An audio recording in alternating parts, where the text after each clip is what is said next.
My ex-fiancé cheated on me 4 years ago. I picked myself up and came back stronger than ever. This happened some time ago, but I thought I'd share it in the hopes of showing people who have been destroyed by infidelity that your world is not over and that things can only get better from here on out. Disclaimer: names and some minor details have been changed for identity protection purposes. I met my ex-fiancé, let's call her Jane, 7 years ago in a coffee shop. I was standing behind her in a long, slow-moving queue and we just started talking. We hit it off immediately and even sat and drank out coffee together for about an hour. We eventually exchanged numbers before going our separate ways. At first I was very hesitant to get serious with her because I had just started as an analyst at a large investment bank and the hours were absolutely brutal, think 70 to 80 hours a week when things were slow and up to 120 when we were on live deals. I had also heard many relationship horror stories from my fellow junior colleagues about how all of their relationships had failed due to the crushing hours and not being able to see their so's on a consistent basis. However, after a few dates with Jane, it was clear that I was falling for her and that she had felt the same way about me. I brought up my concerns about my work hours causing our relationship to fail and she told me that she really liked me. How it would be a shame if we didn't even try. And that if we stayed committed and were understanding towards one another, any storm could be weathered. She was true to her word. The next 3 years were filled with Everest-like highs and a hellish lows, but we persevered. She was patient and understanding and never made me feel guilty about all the super late nights spent at work and not with her. She showered me with love, care, and affection and often told me how grateful she was to be with an amazing person like me. I in turn did everything humanly possible to love her like she deserved to be loved. To everyone's surprise, after the end of this 3-year period, we were going stronger than ever whilst all of my fellow analysts' relationships crumbled and burnt. During this period, I decided that the time was right for me to start recruiting for private equity roles. If successful, my hours would be drastically reduced and my already insanely high pay would increase even further. I also decided that I wanted to spend the rest of my life with Jane, this amazing woman who had stuck with me even through my sucky banking years as a junior. I bought a ring and proposed to her while we were on vacation in Spain. She said yes and I was on top of the world. Now, this is the part where everything goes to speed. She was in the shower one day and had left her phone on the bedside table. I had just the slightest urge to snoop. At this point she had done nothing at all that would lead me to suspect that she was cheating and I had had no gut feelings that something was up and whatnot. I just had a slight urge and it's not like she was ever gonna find out that I had snooped. Long story short, I snooped and I found a named female in her chats that I didn't recognize. I clicked in and that I saw simultaneously enraged me and broke my heart. Lots of sweet nothings, nudes, etc. Even some texts of them comparing the size of my manhood to his. What made all of this worse was that he looked to be taller than me and was far better looking than me. I am 5 feet 9 inches and only slightly above average in the looks department. I was shaking quite badly and feeling so sick that I put the phone down and went out to have a breather. My thoughts were racing as I strolled down the pavement. My first thought was that maybe this was my fault, and that she just wanted to feel loved and I couldn't give her as much attention as she needed due to my work. Pathetic, right?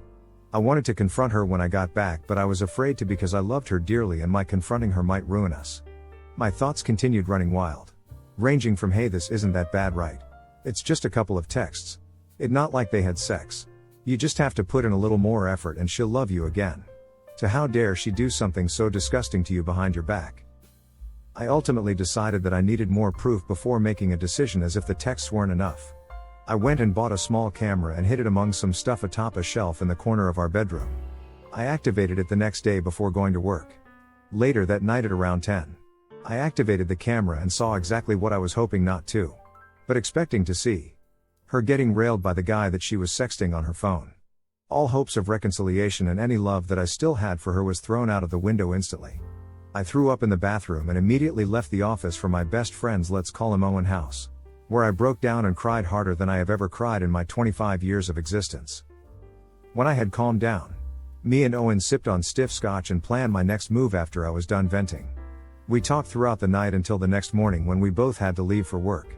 He suggested that I don't confront and end my engagement to Jane outright, but instead act cordial around her until I had found a new job, hopefully in private equity and a new flat, then block her phone, email and on all forms of social media, etc., and move out while she's at work. One day I'd be kissing her goodbye in the morning and next I'd be gone like I never existed. That would hit her like a truck. He told me. I was 100% on board with this plan. But I told him that I'd prefer to move to a whole new continent. Probably New York, where I'd truly be gone. He told me he'd miss me if I did so, but if that was what I felt was necessary, he'd support my decision. I trudged into work like a zombie later that day, but the massive weight weighing me down had been lifted considerably. The next month was the most difficult that I had ever had to endure. Being around Jane anytime I was at home and having to act normal was excruciatingly painful. I could barely look her in the eyes without feeling the urge to physically harm her. But I managed to put on a brave face and act affectionate towards her. We even had sex a few times, which left me feeling disgusting and weak. She had told everyone that we were engaged, and when she brought up the wedding, I lied that we might have to wait a few months as things were heating up at work and I would be overwhelmingly busy. I gave the same answer to the hordes of mutual friends and family who were now calling to wish us congratulations. I broke down in the office toilet a few times late at night, knowing she was probably sleeping with a fair partner at that very moment. It was a miracle that I managed to hold out for as long as I did. Me staying at the office as late as possible or just walking around the city when I finished earlier than usual helped. Meanwhile, I was reaching out to headhunters in New York, hoping to recruit for private equity associate roles there whilst simultaneously studying for their LBO modeling tests. I had also told my other close friends what I was planning to do, and they all told me they'd support me 100% no matter what I decide.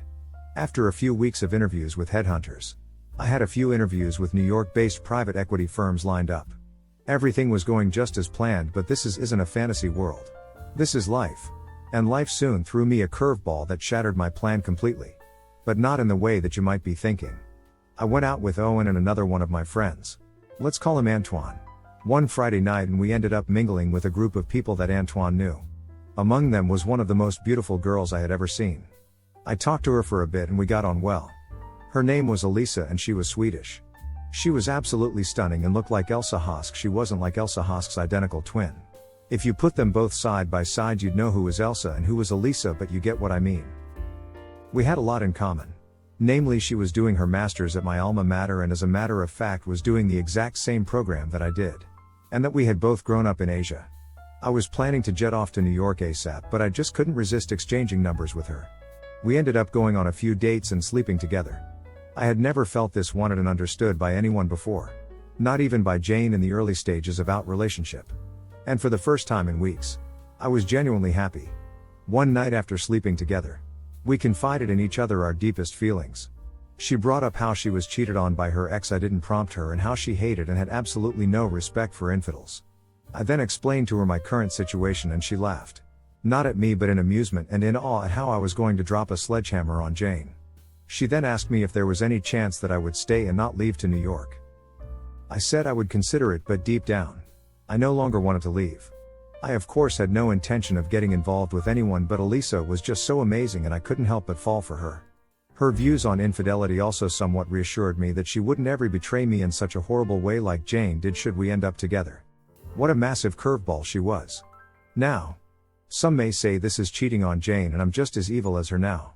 I disagree with the former because she cheated first. So from that point on I had no obligation to remain faithful to her any longer. I agree with the latter. I am a savage. After interviewing with multiple firms, I got an offer to join the New York office of a large private equity fund.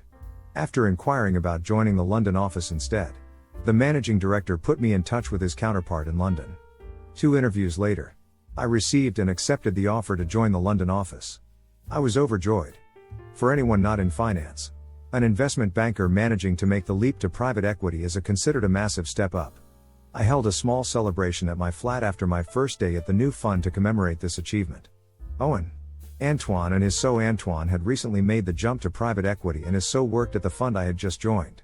And another friend came. I asked Elisa to come too and she gladly accepted. She came the latest, but when she showed up, she gave me a kiss and a hug, telling me how proud she was of me. I closed my eyes and held her for an extra second, savoring this moment. We sat around the island in my kitchen, talking, laughing, and just having a splendid time. Just then, Jane came home. It was 1 a.m. at the time. She could have had a busy day at work, but had most likely just finished sleeping with AP. We glanced at the door to see who had just come in, but otherwise didn't acknowledge her presence. Everyone at the table knew precisely what was going on. Elisa had her hand around my shoulder when Jane got back, but didn't put it down. All of us just continued talking and not letting Jane's presence disrupt our good vibes. Jane tried inserting herself between me and Elisa quite awkwardly, I might add, but ended up having to sit on my other side. We continued our conversation, pretending that Jane wasn't there. I ignored her too and had my body turned towards Elisa the whole time. I could sense that Jane was extremely uncomfortable. At around 2, everyone decided to pop off to go home and get some sleep. I opened the door and showed everyone out, then after some deliberation, put on my shoes and followed them. Jane asked me where I was going with a tinge of worry in her voice. "I'll be back in a bit," I responded and closed the door before she could respond. I woke up at around 8. Elisa was still asleep next to me, so I just planted a small kiss on her head and headed home to carry out the final stage of my new plan. I had silenced my phone before going to bed because it was blowing up with text messages and calls from Jane. When I got home, Jane was sitting at the island looking dejected. Her eyes and nose were red from crying. If this was before she had betrayed me, my heart would have broken for her and I would have done anything to cheer her up. But after what she had done, I felt nothing. Not even a shred of sympathy. "Where were you?" she asked. "I fell asleep in the car." I replied I didn't own a car, but at that point I didn't even care if my answers were incoherent. "Gotta freshen up and get to work." I then hopped into the shower. I got out and put on my suit, then realized that she had to feel at ease if she was to leave for work. And she couldn't be at home if my plan was to succeed. All dressed up, I got out of the room, approached Jane and gently placed my hand on her cheek. "Look," I told her in a gentle tone whilst looking into her eyes. "I have to go to work now. But I promise I'll come home earlier today to talk about this, okay?" I then kissed her forehead gently and told her I loved her. That was the last fake sincere kiss I ever gave her, and I was glad that I never had to do it again. The final stage of my new plan was to move out and ghost her. But instead of moving to New York, I would now be moving into the new and vastly more luxurious flat compared to my current one that I had secured the previous week in an affluent neighborhood near the city center. I had taken a day from work to move out because weekdays were when Jane was away from home for the longest and most consistent period of time. I met up with Owen and Antoine for breakfast at a nearby restaurant. They too had taken a day to help me out. When we were done, I checked her location on my phone and sure enough she was at work. We went back to my old flat and packed all of my things that I hadn't moved to Owen's flat into his car and left. I did feel a little sad leaving the flat that I had called home for the past 3 years, but this was a new beginning and change isn't always easy. The lease on the old flat was in my name and it expired in 2 months. But with my new salary, 2 months worth of rent at the old flat was nothing to me. Besides, paying 2 months worth of rent to have my traitor of a fiancé life fall apart was quite the bargain. After I moved out, life was incredible. My new job was amazing and I was enjoying myself. I had a lot more free time now. I started boxing regularly again and actually had time to sleep at night. My friends said I look a lot healthier and happier. I felt that way too. Me and Elisa made our relationship official and we were extremely happy together. She even managed to get an offer to join a different private equity fund straight out of school, which is a very impressive feat. I can say that I was happier than I had ever been since leaving school. As for Jane, my disappearance hit her like an uppercut to the chin that she didn't recover for a long time. All of my friends were bombarded at one point with messages and calls from her asking about me. I had blocked her from everything: phone, social media, etc. She still had the engagement ring I gave her, but my plan wouldn't have been much of an uppercut if I had asked for it back. As for her relationship with AP, I never found out, nor did I care to find out what happened to them. If he wanted her, he could have her. Trash always end up together in a pile. One day at work, after a morning meeting, I was walking back to my cubicle when I was greeted by an unsightly guest.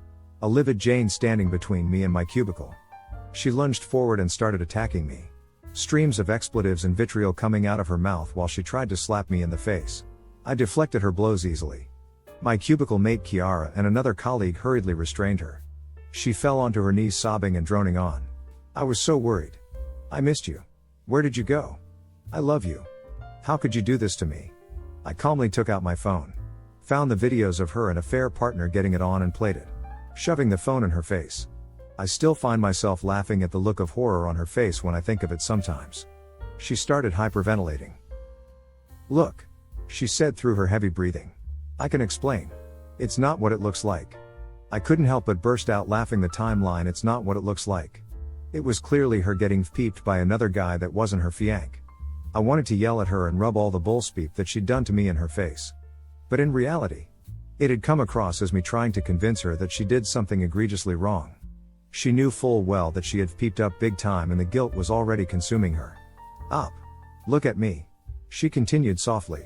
I love you. I will always love you. As long as the sky is blue I will love you. Here in London, the sky's always grey. I quipped back with a straight face and a smug tone. Kiara covered her mouth with her hand, stifling a laugh. Jane's tears were still in free flow as security intervened and escorted her out of the office. Another dose of karma hit Jane literally an hour later. I had arranged to meet with Elisa for lunch. When I got to my building lobby she was already waiting for me. We kissed, then walked hand in hand towards the exit and right into Jane's bewildered face. There was an awkward pause with the three of us staring at each other. Jane proceeded to fall on her knees again and started bawling. Probably just jealous that I'd left her for someone far more beautiful, or probably just consumed by guilt and regret. I'd never know, and frankly I don't care to know. Me and Elisa just sidestepped her and walked out into the open. The rest of this story involving Jane just has to do with the engagement and her friends and family, but that's a story for another time. As for me, life is still amazing. I was given the nod for VP Vice President promotion at my fund last month and am on track to make partner before I turn 40 hopefully. Elisa has become my new fiancé. I proposed to her last summer and she tearfully accepted. We love each other dearly. We plan to get married when the pandemic is over and are already talking about having children together. The new lockdown really sucks for everyone, but we are very fortunate to have each other to count on during such trying times. That's my story, guys. I just wanted to share this in order to show that if you're a victim on infidelity, it's not the end of the world. You can always bounce back, level up and reach new highs that you never thought possible. Have a great day everyone.